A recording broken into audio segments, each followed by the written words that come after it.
समस्त भाई भौणी मानक नमस्कार। प्रेस तलर जी मसीह के भाई भौणी मैंने आशा करे आपण मैंने खुशी एवं आनंद रे अछंती एवं प्रत्येक दिन ईश्वर को जीवंत वाक्य को शुणी खुशीर सहित आपन जीवन को अतिबाहित करुँच। तो आज देखिए भाई भौणी मैंने आम ईश्वर को जीवंत वाक्य आपण मैंने बाइबल काढ़ु आम देखा आज आदि पुस्तक अध्याय 30 आम देखा 43 रु आम देखा देखो ये लिखा जाए तहिरे लावन जाकुब को उत्तर कला यही कन्या माने मोहर कन्या और यही बालक माने मोहर बालक यही पशुपल मोहर पशुपल पुणी जहाँ देखुच से सब मोहर ए तू मोहर यही कन्या मानू और एम प्रस्तुत संतान मानू मु कौन करी जिते बेले लावन ठारू कौन कर जाकुब निजर भार्या मानक एवं पुत्र संतान गण मानक निज सांगरे घेनी से चली आसी अच्छे और से ही समय लावन कौन कर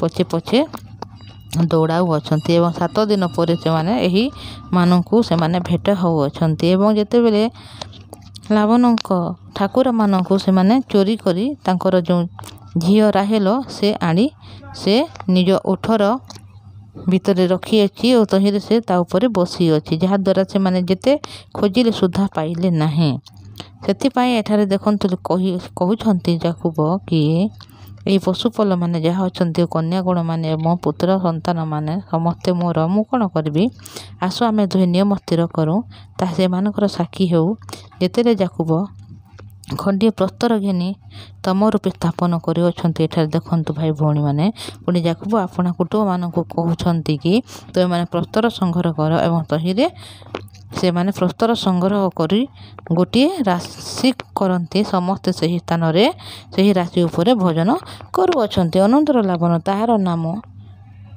जिगर साहदुआ साह दुथा साक्षी राशि रखिले मात्र जाकुब ताहार नाम गलयत वा साक्षी राशि रखिले सेते लावन कहउछंती एही राशि आज आम मानकर साक्षी हो रही अछि एवं एणु एहार आम नाम गलयत बा मिप्सा सहर स्थान रखिअछु जेहेतु से कहउछंती कि से माने परस्पर दुष्ट हेले सदाप्रभु मोहर तुमर प्रहरी हेबे। एते बेले दुई जन जेते बेले जाकुब एवं तांकर जो ससुर लावन अच्छे से माने एठारे कथोपकथन करुअछंती तुमे जेबे मो कन्या मानक दुख देव अथवा मोहर कन्या माने थाओ थाओ अन्य स्त्री मानक विवाह करिब तेबे सही समय कौन से मनुष्य आम मानक निकट नथिबो प्रमाण मात्र देख परमेश्वर आम और तुम मध्य साक्षी हेब जेतेले तांकर दुईटी झील मानक से विवाह करिअछंती जाकुब जहाद्वारा से तांकर ससुर लावन एठारे कहउछंती कि मोर स्त्री मानक जदि तुम दुख देव बा मो सॉरी मो जो कन्या मानक जदि तुम दुख देव बा मो कन्या माने थाई थाई अन्य भार्या ग्रहण करिब ताहेले मु तो से पाखे नथिबी किंतु सदाप्रभु से मानक पाखे थिबी से माने कोन करिब परमेश्वर आम तुम मध्य साक्षी हेबे बोली एठारे लावन कहउछंती। आहुरी लावन जाकुब को कहले यही राशि देख पुणी आत्म दुहींकर मध्यवर्ती मोहर स्थापित यही स्तंभ देख मु अहित करने यही राशि पार होई तुम निकट को जीवी नहीं मध्य तुम्हें यही राशि और यही स्तंभ पार होई मो निकट को आसब ना ए साक्षी यही राशि और ए साक्षी यही स्तंभ सेठारे से माने कौन कर गोटे स्तंभ निर्माण कर सेठारे से माने गोटे साक्षी प्रमाण कर सेठारे नियम गोटे स्थिर करुअछंती कि यही स्तंभ ठार आम केबे मध्य दुहे दुहींक जगह को जीवा नहीं यही विषय अब्राहम परमेश्वर नाहोरर परमेश्वर सेमानकर पेतृक परमेश्वर आम और तुम मध्य विचार करेंगे से जाकुब आपण पिता इसाक भय स्थान शपथ कला अर्थात देखु जाकुब निजर पितांकर शपथ करुअछंती। अनंतर से सही पर्वत रे बलिदान करी आहार करबा निमंते आपना कुटुंब मानक डाकिला तहिरे से माने भोजन करी पर्वत रे समग्र राति क्षेपण कले एति उतर लावन प्रभात रे उठी आपना कन्या मानक बालक मानक चुम्बन करी आशीर्वाद कला एही रूपे लावन स्वस्थान को फेरी जाउछंती। देखंतु भाई भौणी में एठारे जेते से माने निज ससुर एवं ज्वाई हेले सुधा एठारे से दु जन परमेश्वरकर नाम द्वारा एठारे गोटे तम को माने रखुअछंती एवं सेठारे साक्षी राशि बोली माने कौन कर साक्षी करुअछंती एवं केबे सुधा में एपटर लोक से पटको लोक एपट को आसवा ना किंतु से ସେହି ସମୟରେ ସେମାନେ ସେଠାରେ ରାତି କ୍ଷାପନ କରୁଅଛନ୍ତି। ପୁଣି ଯେତେବେଳେ ସକାଳ ହେଉଛି ଉଠି କ'ଣ କରୁଅଛନ୍ତି, ତାଙ୍କର କନ୍ୟାମାନଙ୍କୁ ଏବଂ ନିଜର ବାଲକମାନଙ୍କୁ ଚୁମ୍ବନ କରି ଆଶୀର୍ବାଦ କରୁଅଛନ୍ତି ଲାବଣ, ଏବଂ ସେ ନିଜ ଜାଗାକୁ ଏଠାରେ ଫେରି ଯାଉଅଛନ୍ତି। ଦେଖନ୍ତୁ ଭାଇ ଭଉଣୀମାନେ, ଯେତେବେଳେ ଆମେ ବାକ୍ୟକୁ ଦେଖୁଅଛୁ, ଲାବଣ ଘରେ ଯେତେବେଳେ ଯାକୁବ ବାସ କରୁଥିଲେ, ସେହି ସମୟ ଯଦି ଲାବଣ ତାଙ୍କ ଜ୍ୱାଇଁଙ୍କ ସହିତ ତାଙ୍କର ଯଦି ସମ୍ପର୍କ ଭଲ ହୋଇଥାନ୍ତା ଆଉ ସେ ପରମେଶ୍ୱରଙ୍କୁ ଯଦି ଭୟ ମାନିଥାନ୍ତେ, ତାହେଲେ ସେମାନେ କେତେ ଖୁସି ଆନନ୍ଦ ସହିତ ସେ ଜାଗାରୁ ସେମାନେ ଆସିଥାନ୍ତେ। କିନ୍ତୁ ସେ ଲାବଣ କେବେ ମଧ୍ୟ ଯାକୁବକୁ ଛାଡ଼ୁନାହାନ୍ତି କି ଏଇ ଯାକୁବ ନିଜ ପରିବାରକୁ ନେଇ ସେ ନିଜ ପିତୃଗୃହକୁ ଚାଲିଯାଉ ବୋଲି। କାରଣ ଯେତେବେଳେ ଯାକୁବ ସେଠାରେ ଅଛନ୍ତି, ସେହି ସମୟରେ ଲାବଣ ବହୁ ପରିମାଣରେ ଅନୁଗ୍ରହକୁ ପାଉଅଛି ଏବଂ ସମ୍ପତ୍ତିକୁ ପାଉଅଛି। ଗୋରୁ, ଗାଈ, ମେଣ୍ଢା, ଛାଗଲ ସମସ୍ତ ବିଷୟ ଏଠାରେ ପାଉଅଛି। ସେଥିଦ୍ୱାରା ସେ କେବେ ସୁଦ୍ଧା ଯାକୁବକୁ ଛାଡ଼ି ପାରୁନାହିଁ। ସେଥିସକାଶେ ଯାକୁବ କ'ଣ କରୁଅଛନ୍ତି, ନିଜର ଭାର୍ଯ୍ୟାମାନଙ୍କୁ ଏବଂ ନିଜର ସନ୍ତାନଗଣଙ୍କୁ ନିଜ ସହିତ ଘେନି ସେ ଯେତେବେଳେ ଲାବଣ ଘରେ ନଥିଲେ, ସେହି ସମୟରେ ସେମାନେ ଚାଲି ଆସିଅଛନ୍ତି ନିଜର ପିତୃଗୃହକୁ।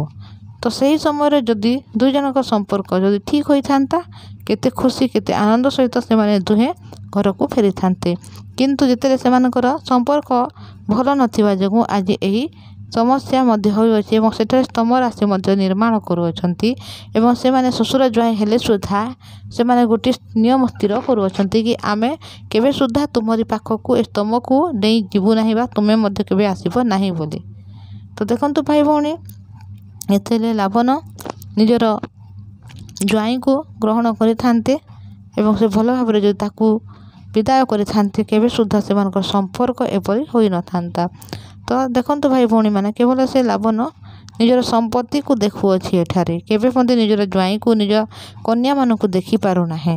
ଠିକ୍ ସେହିପରି ଆମେ ମଧ୍ୟ ଏପରି ମଣିଷ, ଆମେ ଯେତେବେଳେ ବାସ କରୁଅଛୁ, କେବଳ ଆମେ ଧନ ସମ୍ପତ୍ତି ଏହି ସମସ୍ତ ବିଷୟକୁ ଦେଖିପାରିଥାଉ, କିନ୍ତୁ କେବେ ମଧ୍ୟ ଆମେ ପରମେଶ୍ୱରଙ୍କର ବାକ୍ୟକୁ ଦେଖିନଥାଉ, ପରମେଶ୍ୱରଙ୍କର ଦାସମାନଙ୍କୁ ମଧ୍ୟ ଦେଖିନଥାଉ ବା ଆମେ କୌଣସି ସମ୍ପର୍କକୁ ମଧ୍ୟ ଦେଖିନଥାଉ। କିନ୍ତୁ ଏହି ସମସ୍ତ ବିଷୟ ଦ୍ୱାରା ଆମର ସମ୍ପର୍କ ବେଶୀ ପରିମାଣରେ ଖରାପ ହୋଇଥାଏ। ଏବଂ ବାକ୍ୟ ଆମେ ଯେତେବେଳେ ଦେଖୁଅଛୁ, ଆମେ ବାକ୍ୟ ହିଁ ଆମ ଜୀବନର ସବୁ କିଛି ହେବା ଦରକାର, ଧନ ସମ୍ପତ୍ତି ନୁହେଁ। କାରଣ ବାକ୍ୟ ହିଁ ଜୀବନ ଏବଂ ବାକ୍ୟ ହିଁ ସମସ୍ତ ବିଷୟ କରିପାରିଥାଏ। ବାକ୍ୟ ଦ୍ୱାରା ଆମେ ସ୍ୱର୍ଗକୁ ଯାଇପାରିବା, ବାକ୍ୟ ଦ୍ୱାରା ଆମେ ସମସ୍ତ ବିଷୟରେ ବିଜୟ ହୋଇପାରିବା। କିନ୍ତୁ ଧନ ସମ୍ପତ୍ତି ଥିଲେ ସୁଦ୍ଧା ଆମେ କେବେ ସୁଦ୍ଧା କୌଣସି ବିଷୟରେ ବିଜୟ ହୋଇପାରିବା ନାହିଁ। ତ ଆସନ୍ତୁ ଆଜି ଆମେ ଧନ ସମ୍ପତ୍ତି ଏହି ସାଂସାରିକ ବିଷୟକୁ ତ୍ୟାଗ କରି କେବଳ ଈଶ୍ୱରଙ୍କ ଜୀବନ୍ତ ବାକ୍ୟକୁ ଆମେ ନିଜ ପାଖକୁ ଆସିବା ଏବଂ ବାକ୍ୟ ସାଇଡ଼୍ରେ ଆମେ ସବୁବେଳେ ଠିଆ ହୋଇ ଈଶ୍ୱରଙ୍କ ଅନୁଗ୍ରହକୁ ପାଇବା। ଏବଂ ଆମେ ଦୁଃଖ ଥାଉ, ସମସ୍ୟାରେ ଥାଉ ବା ପରିସ୍ଥିତିରେ ଥାଉ ବା ଭୋକରେ ଥାଉ, ଆମେ କେବଳ ଅନୁଗ୍ରହ ପାଇ କ'ଣ କରିବା, ଶାନ୍ତି ପାଇବା, ଆନନ୍ଦ ସହିତ ଆମେ ଜୀବନକୁ ଅତିବାହିତ କରିପାରିବା। ତ ଆଜି ଏତିକି କହୁଛି ଭାଇ ଭଉଣୀମାନେ, ଆସନ୍ତୁ ଆଜି ଆମେ ପ୍ରାର୍ଥନା କରିବା। ଧନ୍ୟବାଦ ପବିତ୍ର ପରମେଶ୍ୱର ପିତା, ଧନ୍ୟବାଦ ଦେଉଛି, ଦୟା କଲ ଅନୁଗ୍ରହ ଦେଇଅଛ, ତୁମରି ନିକଟକୁ ଟାଣି ଆଣିଛ ପିତା। ଧନ୍ୟବାଦ, ସକାଳୁ ନିଦ୍ର ପର୍ଯ୍ୟନ୍ତ ସମାଧି ରଖିଛ। ଧନ୍ୟବାଦ, ତୁମରି ଜୀବନ୍ତ ବାକ୍ୟକୁ ଆଜି ଆମକୁ ଦେଲ ପ୍ରଭୁ ପରମେଶ୍ୱର ପିତା। ହଁ ଜୀବନ୍ତ ପବିତ୍ର ପରମେଶ୍ୱର ପିତା, ଆମ ଭାଇ ଭଉଣୀ ଯେତେବେଳେ ବାକ୍ୟକୁ ଶୁଣୁଛନ୍ତି, ଆଶୀର୍ବାଦ ଅନୁଗ୍ରହ କର, ଦୟା କର, ସେମାନଙ୍କର ହୃଦୟରେ ପିତା ବାକ୍ୟକୁ ତୁମେ ସ୍ଥାପନ କର ପ୍ରଭୁ, ଯାହାଦ୍ୱାରା ପ୍ରତିଦିନ ତୁମର ଜୀବନ୍ତ ବାକ୍ୟକୁ ଶୁଣିବେ ପ୍ରଭୁ ଓ ତାଙ୍କ ଲାଇଫ୍ରେ କେବଳ ବାକ୍ୟ ହିଁ ଇମ୍ପୋର୍ଟାଣ୍ଟ ହେବାକୁ ପାରିବ, ସେପରି ସାହାଯ୍ୟ କର ପ୍ରଭୁ। କାରଣ ବାକ୍ୟ ହିଁ ଜୀବନ ଅଟେ, ସେଇ ଜୀବନକୁ ଯେପରି ମାନେ ଗ୍ରହଣ କରିବାକୁ ପାରିବେ ଦୟା କର। ଏମାନଙ୍କର ହୃଦୟ ମନକୁ ବନାଅ, ଯେଉଁମାନେ ରୋଗ ଦୁଃଖରେ ପୀଡ଼ିତ ସମସ୍ତଙ୍କୁ ସୁସ୍ଥତା ଦିଅ, ଯାହାର କୌଣସି କାର୍ଯ୍ୟ ନାହିଁ ପ୍ରଭୁ, ଜବ୍ ନାହିଁ, ସେମାନଙ୍କୁ ଦିଅ। ଫାଇନାନ୍ସିଆଲ ସମସ୍ୟା ଅଛି, ସବୁକୁ ଦୂର କର ପ୍ରଭୁ। ପୁଣି ପିତା ପଢ଼ୁଥିବା ଭାଇ ଭଉଣୀମାନେ ଯେତେବେଳେ ଏକ୍ଜାମ୍ ମଧ୍ୟ ଦେଉଅଛନ୍ତି, ସମସ୍ତଙ୍କୁ ଅନୁଗ୍ରହ ଦିଅ, ଯାହାଦ୍ୱାରା ଭଲ ଭାବରେ ସେମାନେ ପରୀକ୍ଷାକୁ ଦେଇ ପିତା ଭଲ ନମ୍ବରକୁ ପାଇବେ ଓ ସୁସମାଚାର ପାଇଁ ଆଗର ଜୀବନରେ ଯେପରି ବଞ୍ଚିବାକୁ ପାରିବେ ସାହାଯ୍ୟ କର ପ୍ରଭୁ।